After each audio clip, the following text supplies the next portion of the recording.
Salve Maria! Eu quero falar um pouquinho com vocês hoje sobre teoria crítica e sobre as correntes filosóficas que a desenvolveram. Os pensadores da escola de Frankfurt, que desenvolveram a teoria crítica, seguiram primeiramente a corrente de pensamento existencialista do filósofo cristão dinamarquês Søren Kierkegaard, do século XVIII, que baseava-se na compreensão do cristianismo, na ética cristã, na instituição da igreja e nas diferenças entre provas puramente objetivas do cristianismo, e também na diferença qualitativa infinita entre o homem em contraste com a infinitude e eternidade de Deus. Grande parte do seu trabalho trata do amor cristão. Søren era extremamente crítico com a prática do cristianismo como uma religião de Estado, e ainda explorou as emoções e os sentimentos dos indivíduos diante das escolhas da vida. Kierkegaard associa a fé com a identidade, a essência de sua filosofia existencialista, onde ele diz que teríamos que acreditar e acreditar em algo que seja ominosamente difícil de acreditar. Foi ele o criador do conceito salto de fé, que seria uma ruptura de uma antiga atitude perante a vida ética para outra religiosa, onde não apresenta nenhuma garantia para o indivíduo, mas por isso mesmo seria a sua salvação. Os existencialistas exploram as várias perspectivas nas quais podemos viver num universo sem Deus, ou quaisquer entidades superiores com a existência do homem, procedendo à sua essência. Com o passar do tempo, o ato de existir vai sendo faturado, com o indivíduo incorporando a essência em seu ser. Assim, os existencialistas rejeitam a ideia de alma imutável, desde o nascimento até a morte, dando ao indivíduo o papel de construtor de sua própria realidade. A filosofia existencialista pode ser considerada como a fundadora da liberdade e responsabilidade do homem. Pode ser considerada uma corrente ateísta, mas não o é totalmente. O existencialismo não é simplesmente uma escola filosófica de pensamento livre de toda e qualquer forma de fé.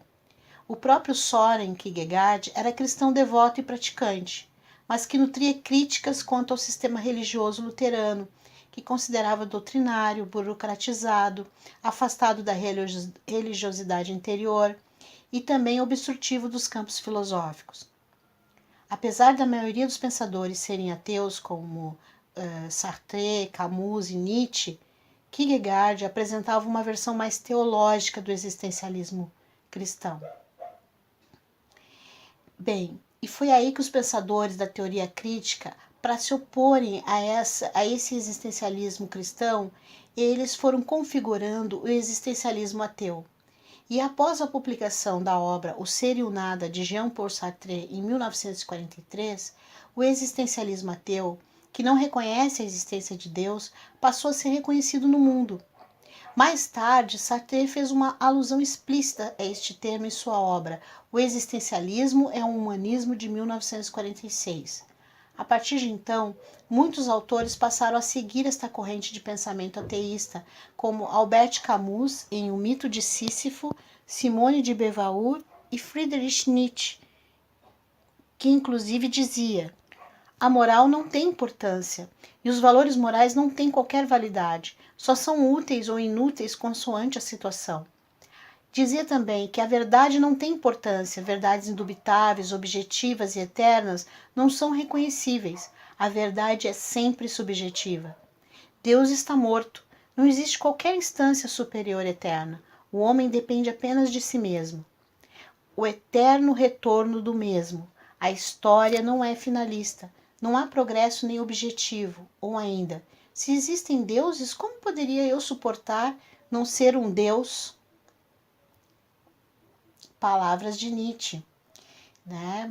E que deixou evidente que a conclusão não decorre da premissa, mas sim da impessoal aceitação dele a um ente superior, ao que ele próprio poderia conceber, ou seja, que no mínimo ele é o ser de maior capacidade intelectiva que existe. Assim ele pensava.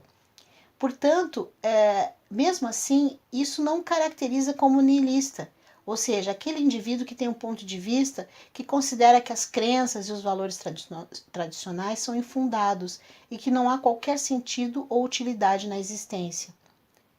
A superação do homem do seu tempo é o eixo da filosofia nietzschiana. Agora, a teoria crítica é uma abordagem teórica que se contrapõe à teoria cartesiana de Descartes, unindo teoria e prática, criando uma tensão com o presente. E ela teve início a partir da publicação de um ensaio de Max Horkheimer em 1937, denominado Teoria Tradicional e Teoria Crítica. E existe um livro também dele em que ele comenta essa teoria crítica. Por exemplo, ele diz o seguinte, que a teoria crítica apontava as diferenças entre dois métodos gnesiológicos, quer dizer, de conhecimento. Um foi fundamentado no discurso do método, de Descartes, e o outro na crítica da economia política.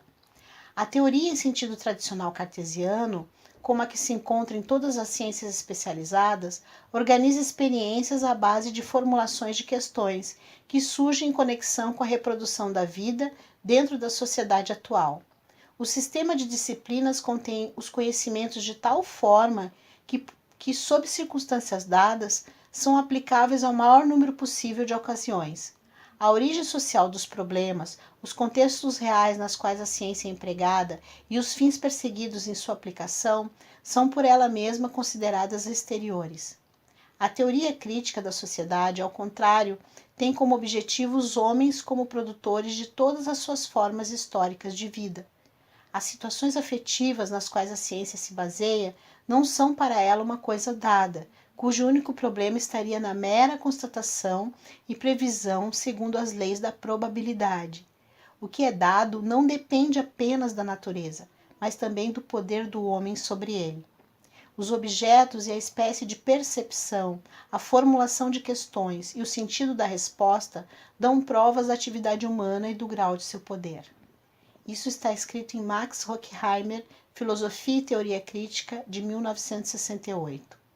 Então, a teoria crítica ela está vinculada aos filósofos da chamada Escola de Frankfurt, que antes era denominado Instituto de Pesquisa Social de Frankfurt, na Alemanha.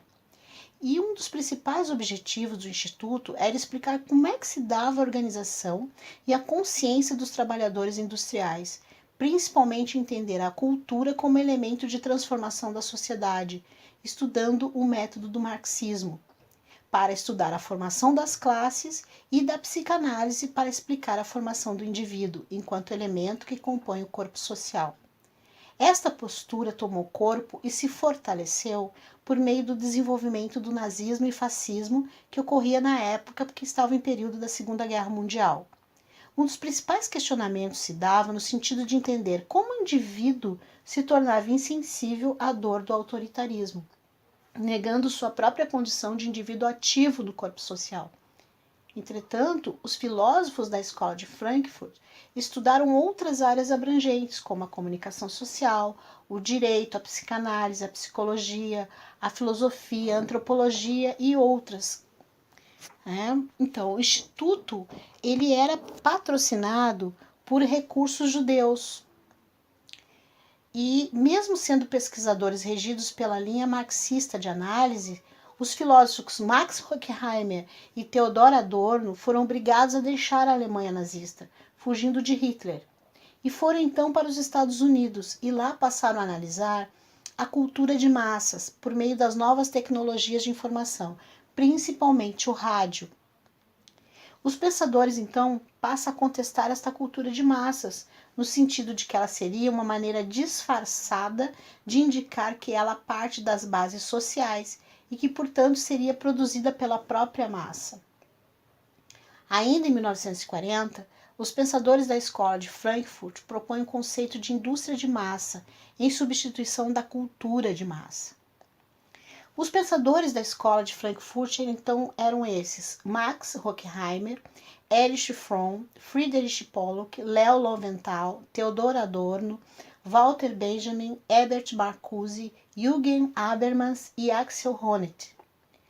Então, a teoria crítica é uma proposição de uma autocrítica do esclarecimento e de visualização das ações de dominação social, visando não permitir a reprodução constante desta dominação, ou seja, fazer com que a sociedade obtenha um comportamento crítico nos confrontos com a ciência e a cultura, apresentando uma proposta política de reorganização da sociedade, de modo a superar a crise da razão nova,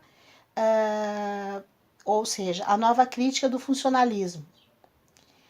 E eles entendiam que a razão era a causa da manutenção do status quo, e por isso eles propunham uma reflexão sobre essa racionalidade. Depois nós vamos voltar aqui nesse trechinho. Mas assim, continuando. Por exemplo, eles criticavam a fragmentação da ciência em setores, na tentativa de explicar a sociedade. Ordens funcionais, a sociedade entendida como sistemas e subsistemas. Então, desse modo, eles propuseram uma dialética como método para entender a sociedade, buscando uma investigação analítica para entender os fenômenos.